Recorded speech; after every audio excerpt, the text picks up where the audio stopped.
Legit nga siya, tignan mo. Ano naman yan? Ito, ang galing oh, Timo. Ano yan? Oh, ito oh, nilagyan ng magnet. Yung alin? Yung hélice. Tapos oh, umikot na.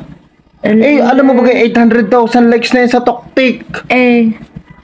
Oo, 800,000 likes. Legit yata to. May daya yan. Ala, legit ito. So, tatry natin kung legit to, okay?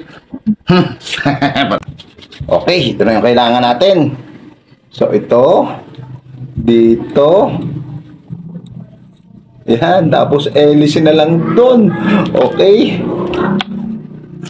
Sana legit yun. Libre na tayo sa kuryente. Ang galing. Yan, painitan natin to. Yan, kasi meron na tong glue. Yan.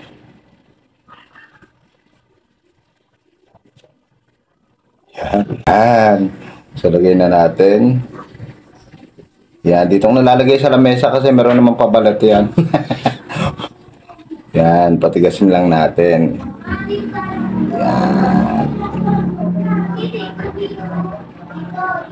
Okay, nailagay na natin to. So, eto naman. Lagay natin. Magalaw siya, mga lodi kasi. May pabalat itong lamesa namin. So, hahawakan ko na laang. Yan! Okay na siguro yan. Tapos, eto dito. Lalagyan natin ng hélice. Papakita natin kay Mahal na ito ay legit. Super legit to.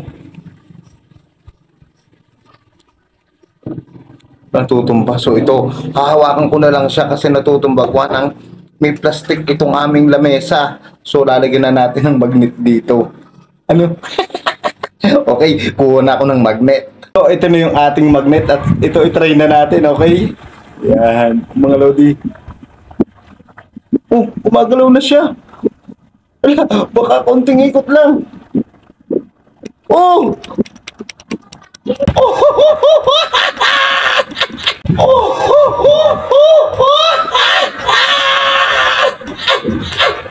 Mga lodi!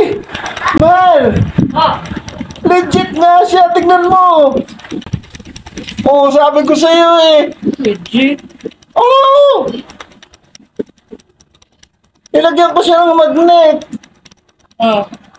Legit yan? Oo, di ba may ikot?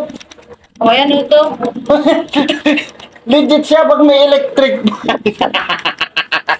Daya. Oh, di ba pinakita ko lang na legit pag may electric fan? O kasi 800,000 likes siya sa TokTik nakita ko.